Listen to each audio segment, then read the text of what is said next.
they will be free when they do that because it can't hurt them anymore.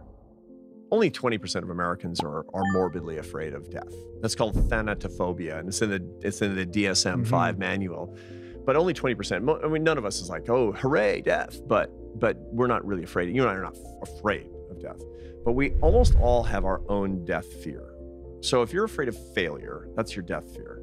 If you're afraid of irrelevance or being forgotten, that's your death fear.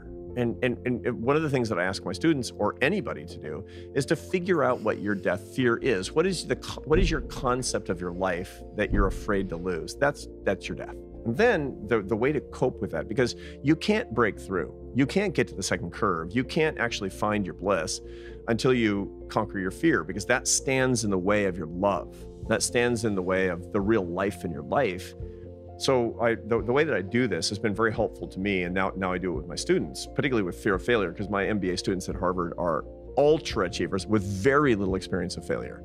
And they're self-objectifiers, a lot of them, because they consider themselves to be success monsters, success machines, homo economicus. Like, of course I always get A's. Of course I get into the best schools. Of course, because I'm the special one. Right. And some of that comes from their parents, but a lot of it is internally generated.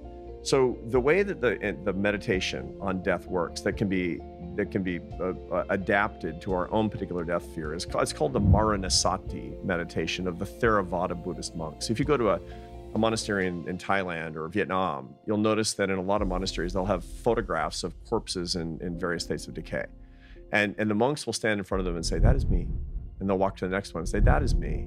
And it's just like horrible until you realize it's exposure therapy. You can't be fully alive when you're afraid of not being alive. It just doesn't make sense. And yet the nature of our brain is to block out this cognitive dissonance. You know, the mortality paradox is that we know we're going to die, but we can't conceive of non-existence. And that intense discomfort makes us terrified. So it turns out that meditation, that 9-part meditation, if people Google it, the Maranasati meditation will come up. And if you do that, you will be free.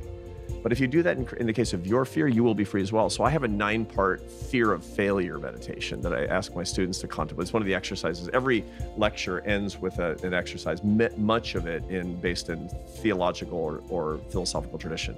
And it's like, I'm not doing well in class. Starts easy, right? And then it gets a little bit harder.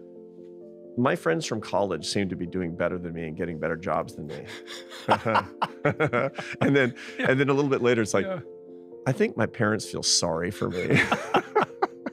And sometimes the students will weep at this point because the concept, confronting the terror of what is effectively their own death, but they will be free when they do that because it can't hurt them anymore when it becomes ordinary. The phantasm, when it's exposed to light, evaporates.